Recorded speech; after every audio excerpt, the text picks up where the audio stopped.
Hey everybody, welcome. This is On the Path. I come to you as Druid Class Klan, founder of the Druid Circle, founder of Druid Order of Bloodstone and Wood, BLEST, and founder of Druid University, all to come within the next several years, along with Druid Living, a conservative pagan media outlet. Thank you all for joining. I'm going to put a comment in the comments, and then we'll go from there, just to show you what we're going to be talking about tonight. And also, let me just turn off my notifications so that you guys... There we go. Alright, there we go. Sorry about that. Well, welcome everybody. Thank you for joining. Tonight we are going to talk specifically about the mechanics of the Druidic Tetrachonomy. And from what you already know, what I've already taught you, we know that the Druids would have stood apart from St. Augustine in their quest for the components of the immaterial body, right? And we said that there would have been four, so that the body itself, the physical, the corporal part of the body, would have been separate. And so the four that would have been left, those four parts, those four immaterial parts, those four intangible parts, would have been the heart and the soul, not the physical heart, but the laws of the heart, the matters of the heart, right? The heart, the soul, the mind, not the brain, and the spirit. So those four things would have been separate from the body. And so tonight we're going to talk about the mechanics of the I'm sorry, I'm getting messages. Sorry about that. Tonight we're going to specifically talk about the mechanics of the Druidic Tetrachonomy as Manly P. Hall would probably have assumed what it was. And so that's going to be a night. It's going to be a great talk. I can't wait for you guys to learn something new and innovative, and something that's a little bit different than what everybody else is just talking about.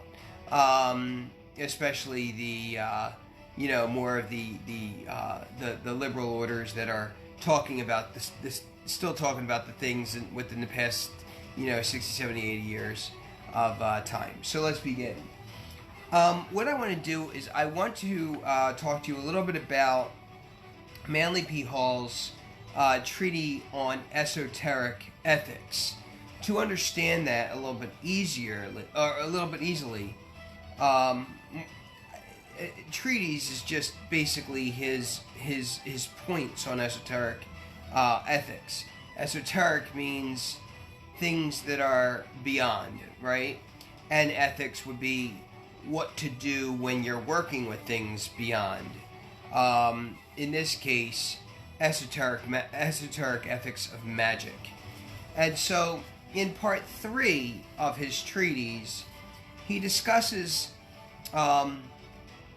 in tenets 54 and in tenets 55, he discusses exactly what he believes the Druidic, the mechanics of the Druidic Tetrachonomy would be, right? The heart, soul, mind, and spirit.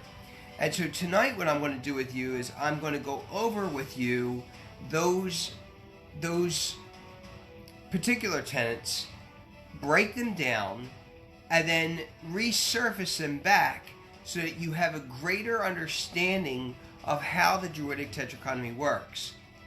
The Druidic Tetrachonomy, separate from St. Augustine's trichonomy, is such that when Augustine is breaking down the components of what the immaterial body is, he says that it's the body, mind, and spirit, or body, sometimes soul and spirit.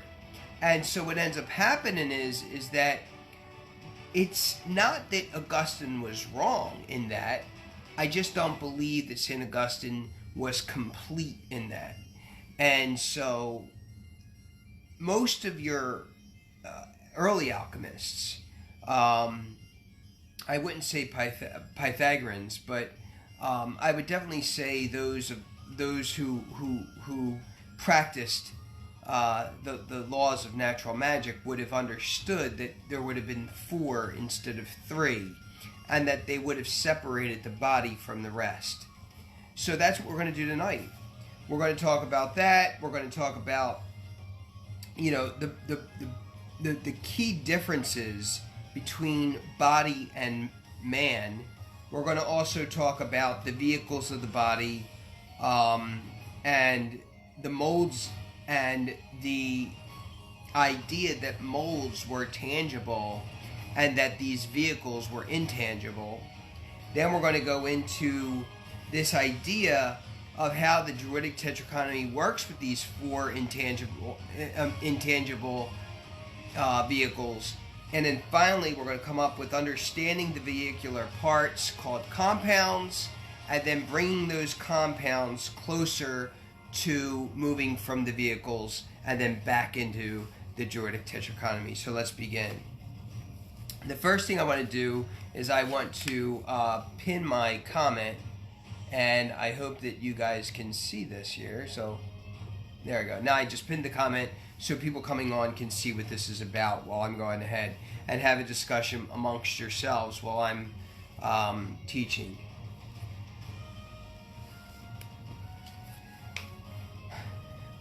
Tenet 54 of the Mechanics of Magic, Part 3 of Manly P. Hall's A Treatise on Esoteric Ethics. 54. Man is composed of 3 principal parts: spirit, mind, and body. Alright? It's basically the same thing that Augustine said. But listen, he further breaks it down into 4 parts. Body, in turn, is divided into vehicles and essences. The essences are divided into 2 distinct divisions: a distillation of body consciousness, commonly called the soul, and the archetypes, or molds. These molds are often referred to as patterns, trestle boards, and architectural plans, after which the bodies are shaped and fanned. Tenet 55. The vehicles or bodies of man are 4 in number, each having its respective mold into which it is cast while in a fluidic or mutable condition. These bodies are named the physical body, which are composed of solids, liquids, and gases; the vital body, composed of 2 atomic substances and 2 elemental essences; the astral or emotional body, composed of 7 strata of volatile fire atoms called asteroids; and the mental body, composed of the 2 major divisions designated as Rupa and Arupa by the Hindus, and more commonly known as the worlds of formed and unformed thought, or rather, concrete and abstract mind. These 4 bodies constitute both the chain of vehicles, which we know as the inferior nature of man, and the invisible causal bodies which act and react in or through physical substance. In India, those bodies are called a string of beads through which the life thread or consciousness runs, connecting them all together. This thought is beautifully expressed by Krishna and the Bhagavad Gita. Now, let's talk about that, because understanding Manly P. Hall is like trying to read through a maze that you just can't get out of. So when you take Manly P. Hall, you don't want to read a whole bunch. You want to read pieces of what he says, and you have to break them down, or else you will be fairly advanced. As a proficient, I'm able to speak on this topic tonight. So, let's begin. The first thing I want to talk about is this Druidic tetrachonomy, again, being that we take the body and just push it off to the side, okay? That would literally be the string of beads that he talks about at the end. Then what we're going to do is we're going to take 4 intangible parts of the Druidic tetrachonomy, and we're going to talk about that and equate them into the vehicles that he speaks of rather than the molds. So the first is the heart. Then you have the soul. Then you have the mind, and you have the spirit.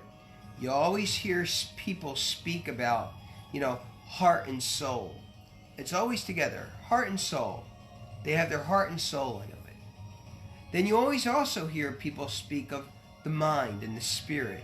That's always together. Did you notice that? Mind and spirit, right? Body and heart and soul, mind and spirit.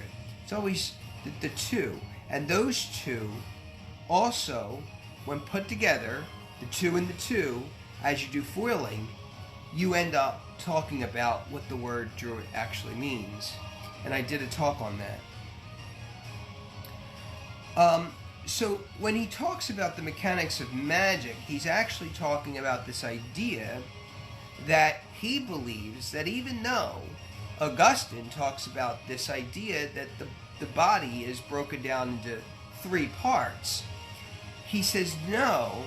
He said that could be the beginning and the basic foundation, but we have to extend that a little bit more.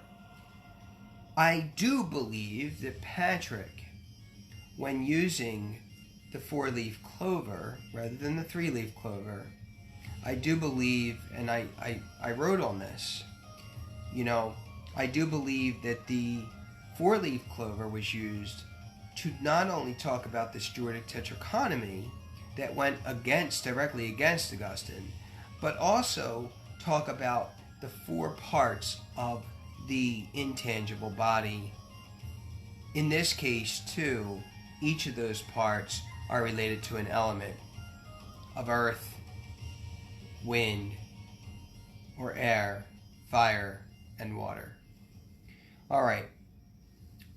So, what Manly P. Hall first recognizes is this idea of body and man. He recognizes this part of body and man, and what he does with it is he breaks them both down into 2 parts. He's basically saying in tenets 54 and 55 that man is spirit and mind, okay?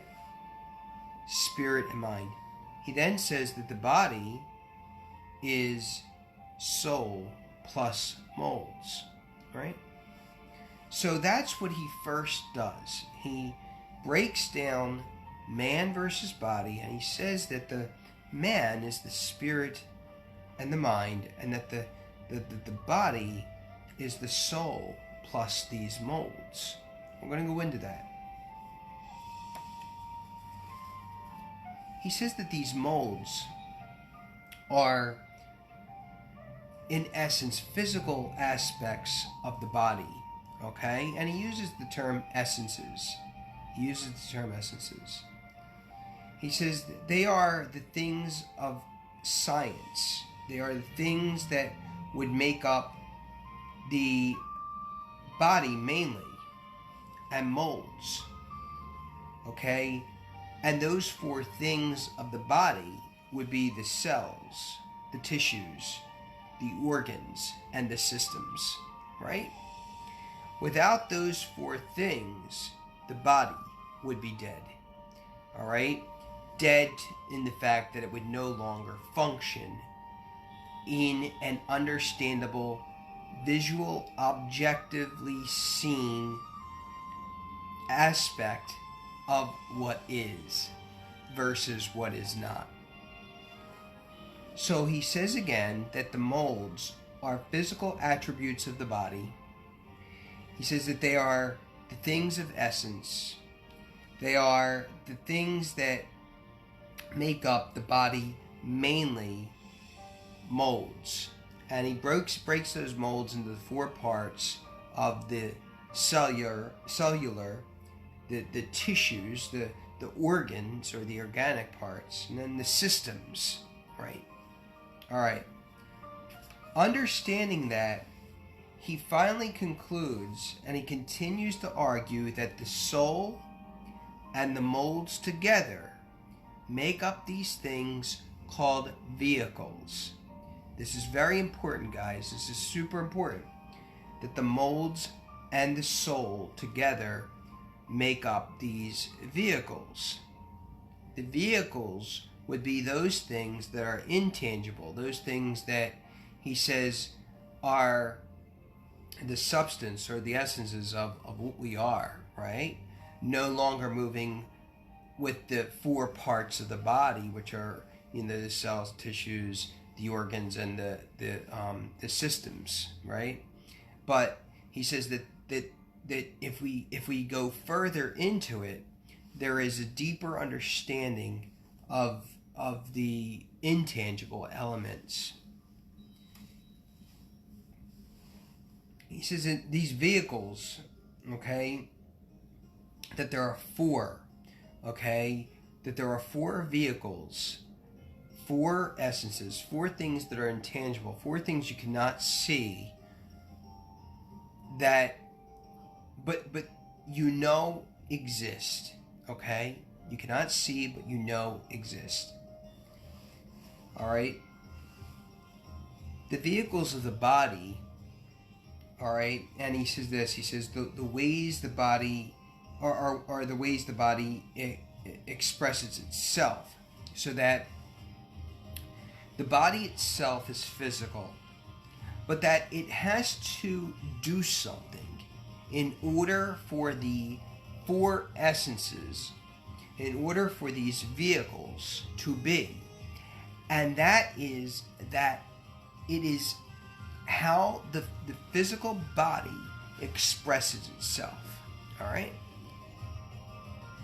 To give you a quick example of this, think about it this way. Did you ever hear of, I put my heart into it, right? I put my heart into it. Well, you know that you have a physical heart, but you also know that when you put your quote-unquote heart into it, you are taking an aspect of the body and showing how it expresses itself. Well, that's all he's doing. Manly Pihal, all he's doing is saying and stating that this physical body expresses itself, and when it expresses itself into something intangible, okay? You know for a fact, you feel for a fact that the other person's putting their heart into it, right? And sometimes even their soul, their heart and soul. We talked about that in the beginning, but we understand it a little bit differently, so that this way we can see it as an expression of the body, so that anything that's not expressed by the body is still actually hidden. And to be quite honest with you, it's actually more occult to talk about the cells and the tissues and the organs and the systems, because you really can't, even though you know they exist, you can't really physically see them, right? So it should actually be the other way around, because when the body expresses itself, they're actually more felt, that immaterial stuff, that intangible stuff is more felt by the by those essences, those things you can't see, but can feel, right? All right. So what are those four vehicles?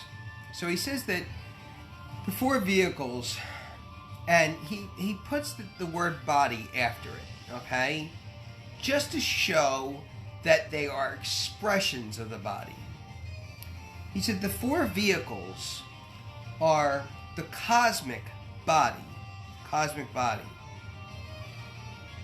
the vital body, the emotional body, and the mental body. The cosmic, the vital, the emotional, the mental.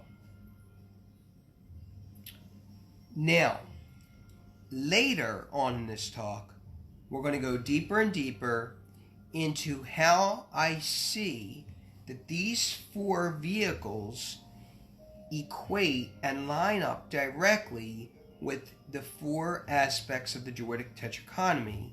Therefore, we are talking about the mechanics of the DT, or the Druidic Tetrachonomy. The cosmic body, the vital body, the emotional body, and the mental body.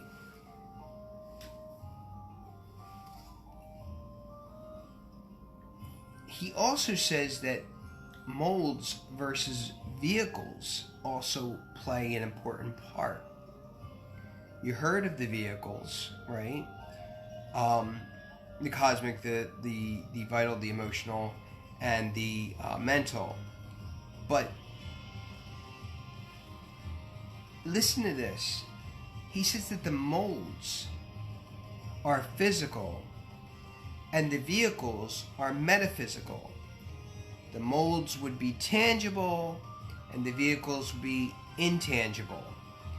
That molds are the antithesis of the vehicle, and the vehicle, or the vehicles, and the vehicles are the antithesis of the molds. Meaning that that the molds are on one side and that the vehicles are on the other. That there is a spectrum that exists, a polarity that exists, one that says that the tangible, that those things you can touch and feel and see and taste, are not intangible, those things that you can sense with a deeper sensory perception. Okay? And so, as a result of that, what I did was I lined up those four vehicles with the vehicles of the DT, or the Druidic Tetrachonomy. That the emotional body is the heart.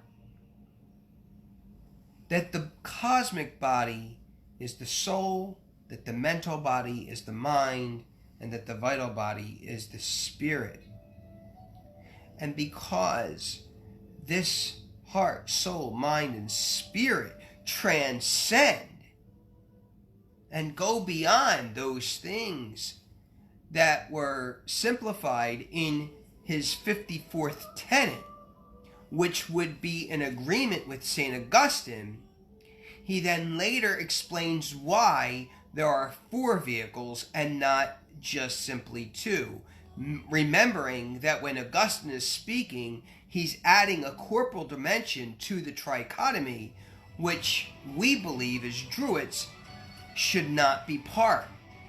Because remember, we have to take the tangible and intangible and separate them so that we then, as practitioners of magic, can go ahead and use in a way that would thwart our magic into a dimension that is actually really real, and not just real, it's true. So that the heart, our heart, when we put our heart into it, becomes the sacred heart. The soul, when we put our soul into it, becomes our good soul. That our mind, when we put our mind down to it, right? Why we put our mind down to it? Because we're taking it from a point of transcendence, making it something that we could actually grasp, right? That our mind, we make that our beautiful mind. And finally, last but not least, our spirit. And our spirit then is our Holy Spirit.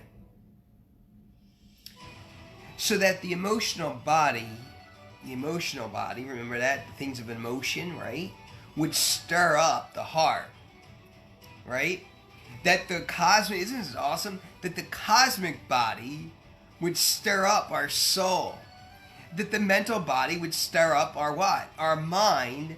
And that our vital body, our vital, you know, when a nurse comes into you and takes your vitals, what is she doing? She's taking those vehicles of the spirit. And that's why we must, as Druids, believe in the power of the Sacred Heart, the good soul, the beautiful mind, and the Holy Spirit. Because that's what the Druids taught, you see. All Manly P. Hall is doing is rewording it in a way where then he could go into it, and he goes into it more deeply with the Hindus. We're going to see that in just a second. And we also know that Hinduism and Druidism are fairly close, were fairly close at least, from at least some of the writings and at least some of the transferences of gods as well.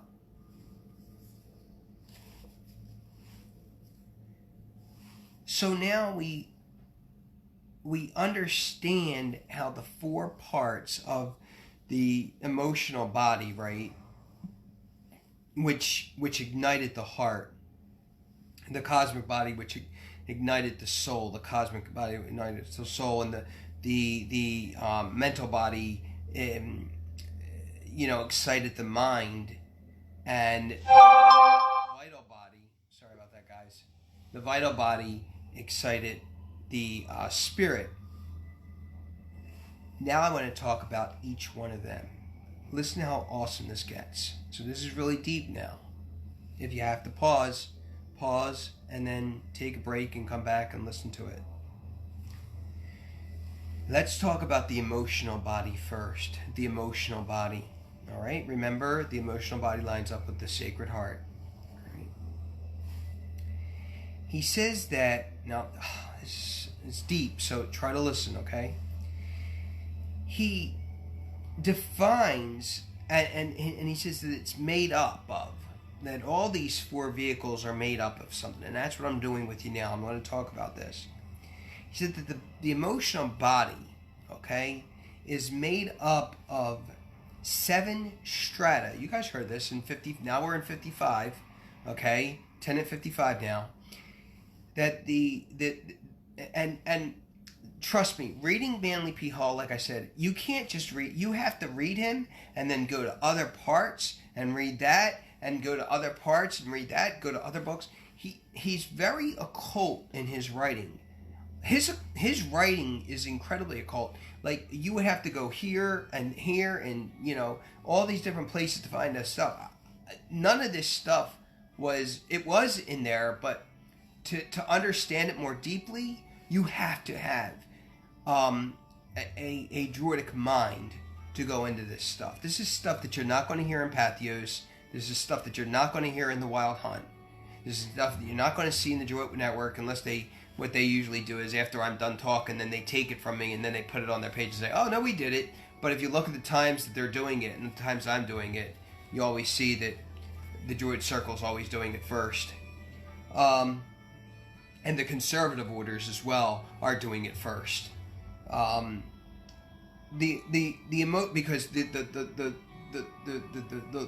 the liberal orders just can't think for themselves. They cannot do this work. It's too much for them.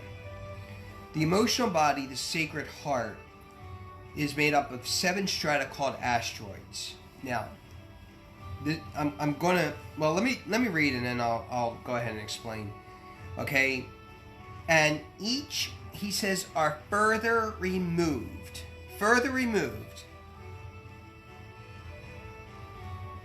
You are closer to chaos. Hear me out. He says that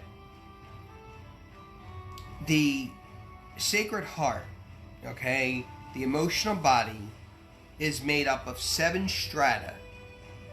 7 asteroids. Okay? And he puts them in different parts of the body. If you want to say they're chakras, you can say they're chakras, but I like the word that he uses, asteroids. Okay? And he says that we become further removed from the God or gods of our understanding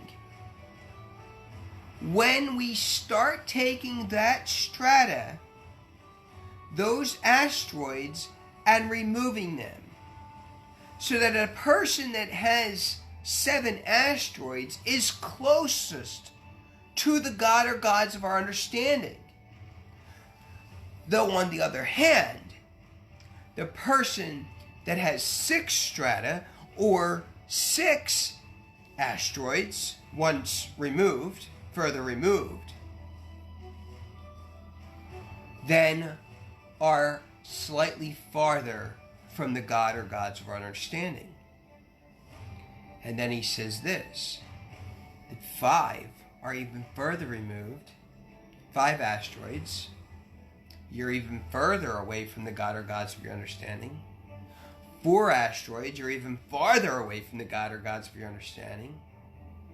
3 asteroids, you're even farther away from the God or gods of your understanding.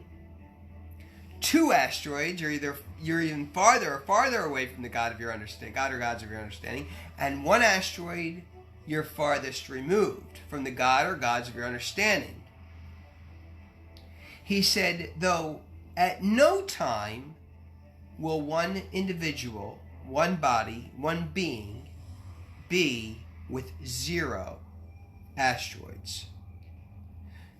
Showing what? Showing that one always is connected to the God or gods of his or her understanding. Isn't that beautiful? How powerful is that? He says that in no way will the heart, or in this case, the emotional body, be completely removed from the God or gods of our understanding. Which means what? Which goes into, and I'm just doing this off the top of my head, which goes into something Pelagius would say. What did Pelagius argue?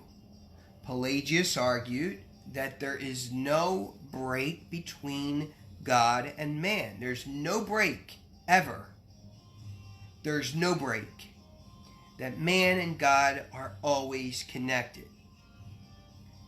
He then goes on to say, Pelagius, and this is another reason why he, as a bishop, was probably, chastised to death, was that there was no original sin. Because if there was original sin, then you would be at one point then removed by the sin of Adam. And he does, and so neither Manly P. Hall nor the Druids believed that people were ever separated from the God or gods of our understanding. And even whence they were shunned from the Druids, they still had, at least then, in Manly P. Hall's terms, and P stands for Palmer, Manly P. Hall's terms, asteroids. There was always one asteroid that connected them. Always. And all you would need, he believes, is one asteroid to activate magic. And that's what he goes into in 56. But I didn't read 56 tonight because it's too much. All right. So we talked now a little bit about the emotional body. That was one of the 4, right? Now let's move on to the cosmic body, which is the soul, the good soul, our good soul. He says that the soul is made up of 3 things. He says that the soul is made up of solid, liquid, and gas. Okay? Solid, liquid, and gas. What is solid, liquid, and gas? Are they separate? Are they together? Are they one? Are they 3? Or are they a trinity? Most Catholics and pagans alike will probably do, let me be careful when I say here, will probably agree that in their trinity of their triune divinity, or divinities, would probably say that the best way to explain a trinity would be to say that if we take, for example, H2O, H2O could be what? Solid, liquid, or gas, right? Gas, it could be steam. Liquid, it could be water. Solid, it could be ice. Ice is not steam. Steam is not water. Water is not ice. Do you see that? But yet, it's all H2O, right? It's all H2O. It's all one. It's not the exact Athanasian argument. It's not the exact Athanasian argument, but it is somewhat close to it. That a pagan and a Catholic, or those who believe in a triune God, divinity, would say that yes, that makes sense. And I've heard many pagans use this argument. I've also heard many Catholics and Episcopalians use this argument. So, he's saying that the cosmic body would be related closely to God. And that we are made in our God, or gods, the understanding, are especially the triune God's image and likeness. Right?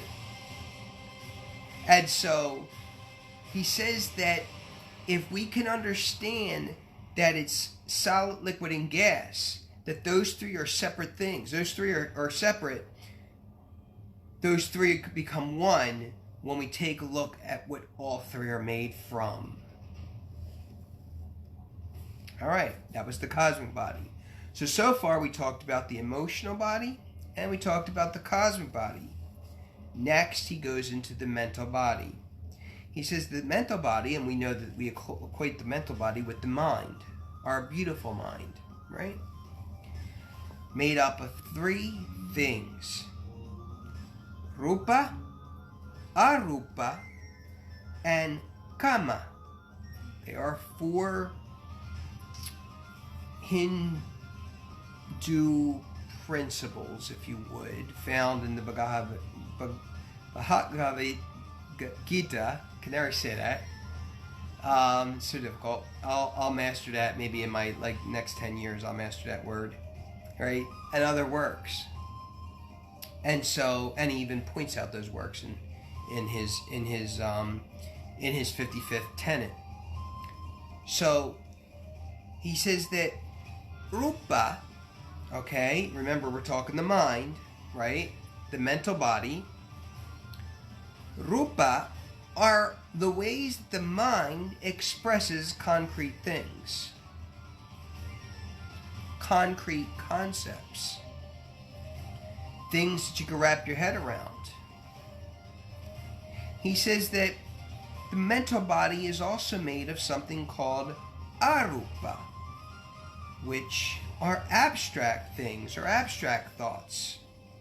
Alright? These are things that when you go and you go to, say, art, or you look at a piece of art or whatever the case is, you're like, wow, that abstract stuff, right? Stuff we're talking really about tonight. It's kind of abstract, right? I mean, there's still order there, but I mean, for much of it, it's fairly chaotic.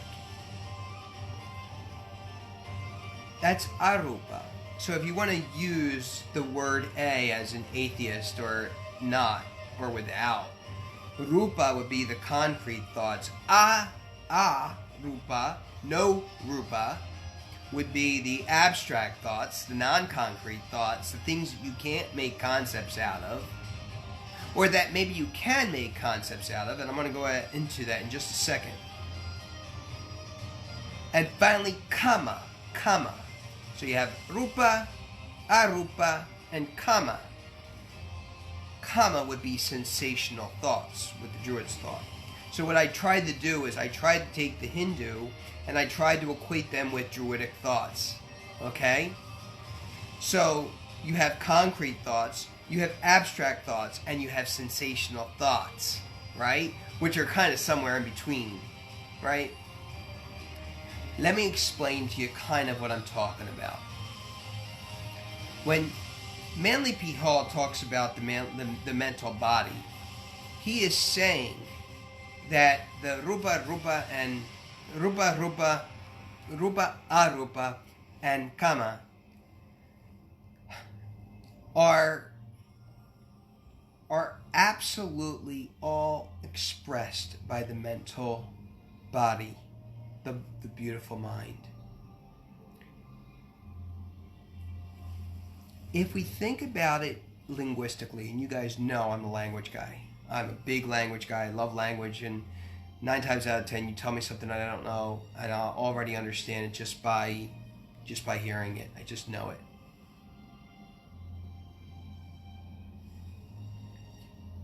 When I say to you, say for example, I say to you, let's do this. Okay, I say to you, food, right? If I say to you the word food, automatically you're going to have a concept that goes to your mind. Every word I'm saying right now is going into your mind as a picture, not as a sound, not as a vibration. Okay? If I was speaking right now in another language that you did not understand, the same exact thing that I was saying, you would not understand, because these sounds, right, these vibrations have not painted a picture for your mind, right? That is the reason why when using magic, you must use concepts that the gods or gods, God or gods of your understanding will understand.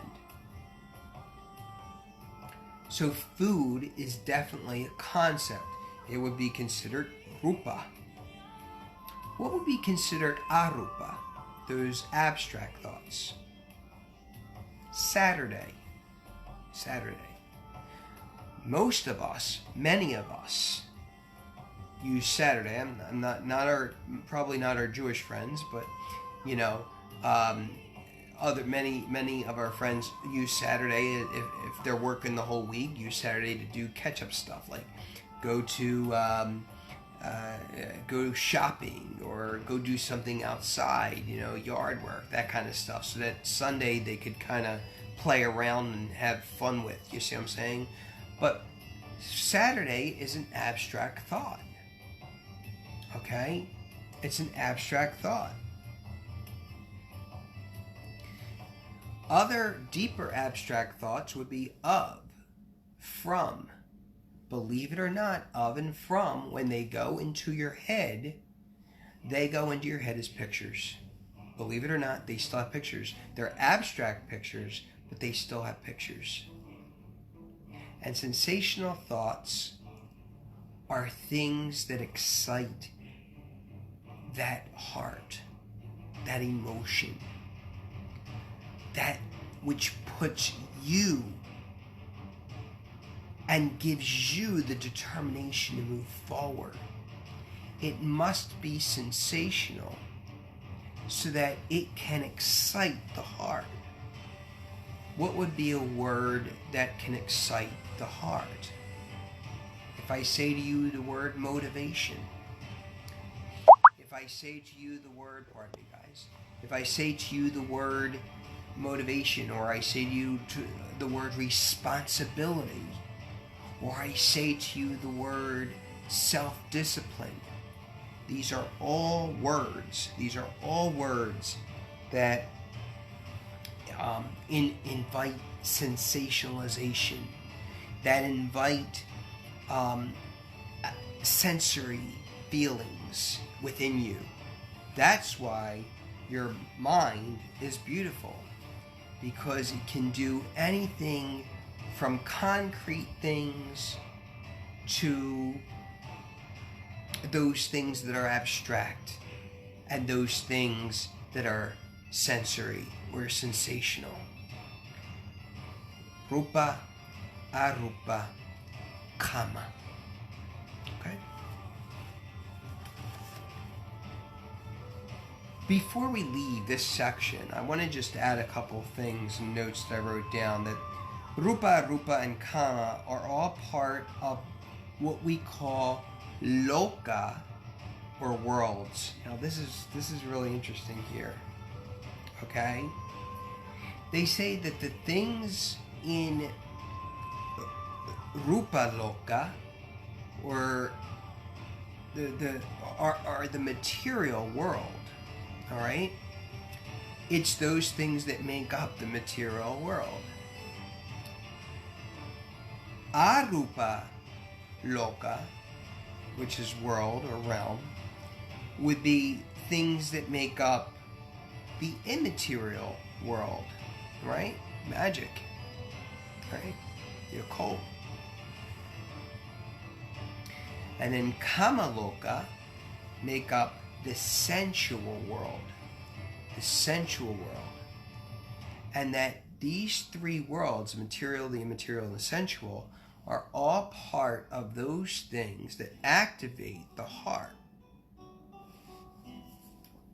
I'm sorry, that activate the mind. That was my fault.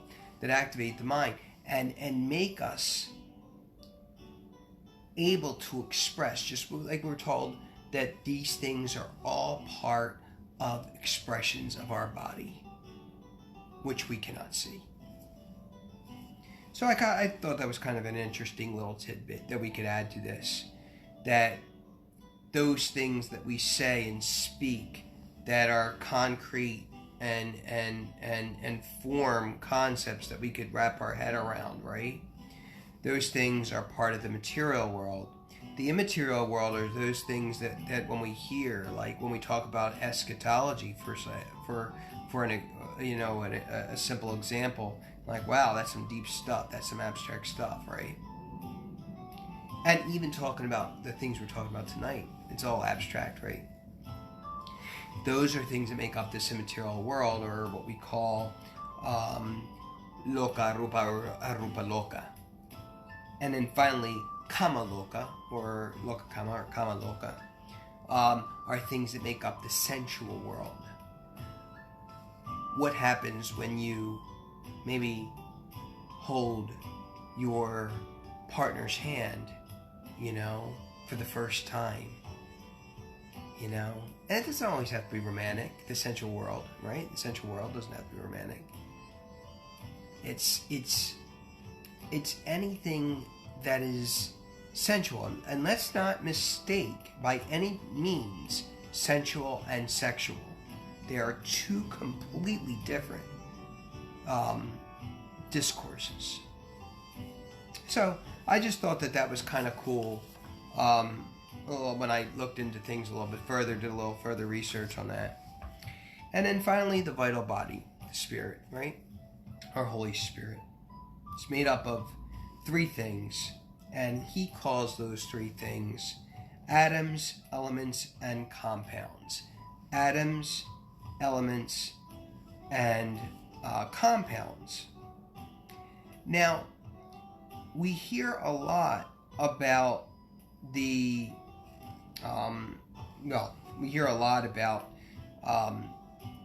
laws. And he says that the atoms are governed by something called substantial spiritual laws. Substantial spiritual laws. That these elements are essential spiritual laws, and that the compounds are universal spiritual laws. Why? Because we know that there has to be at least more than 400 cosmic and universal laws. And I mean, even the law of gender talks about male and female, and that there's really nothing in between, that it is either one or the other, or a combination of both, that one can express, right? That one is able to do both, but primarily should be doing the same within their own sex.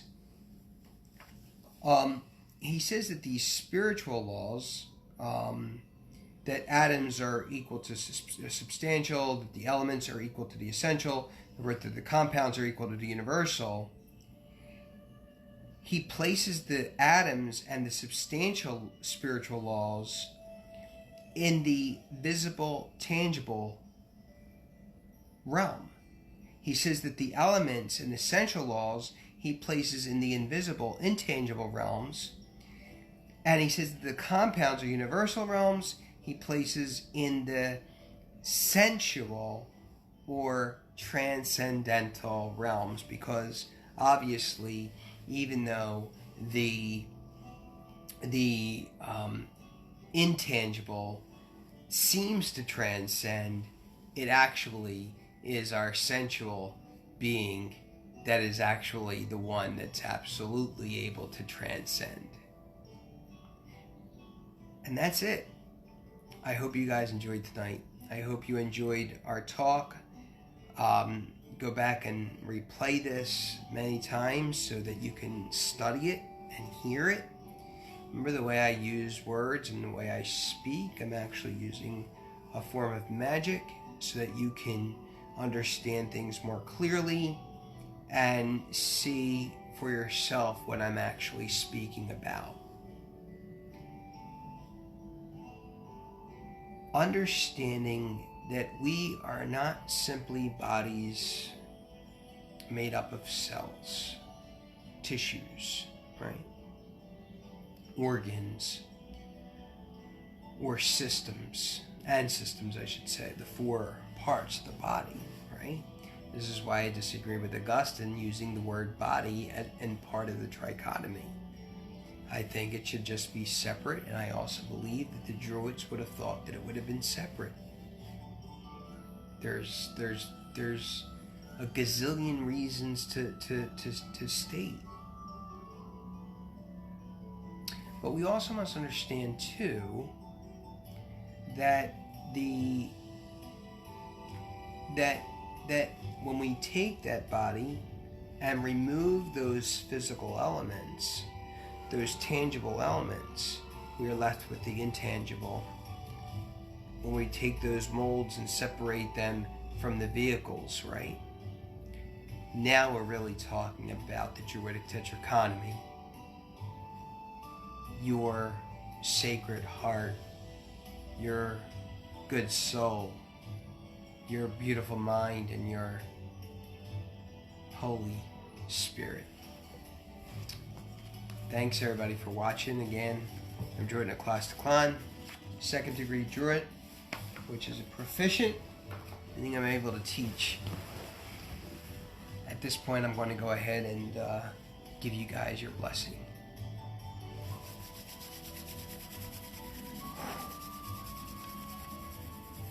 This goes beyond time and space.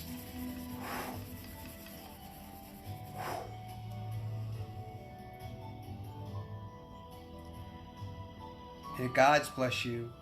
May the goddesses keep you. May the metaphysicals and fae shine their light upon you. And may your ancestors remain with you forever and ever. World without end, Gira Awen. Thanks again, everybody, tonight. Remember that it all works out at Shegobra. Remember, too, that, remember the Aranit, burning your torches through the night. And, the idea of Gira Awen within Awen. So not just simply Awen, but being within it. East Lemo Gui. Toshe Fir. Toshe Fir. Whatever time of day it is, make it great. Good night, everyone.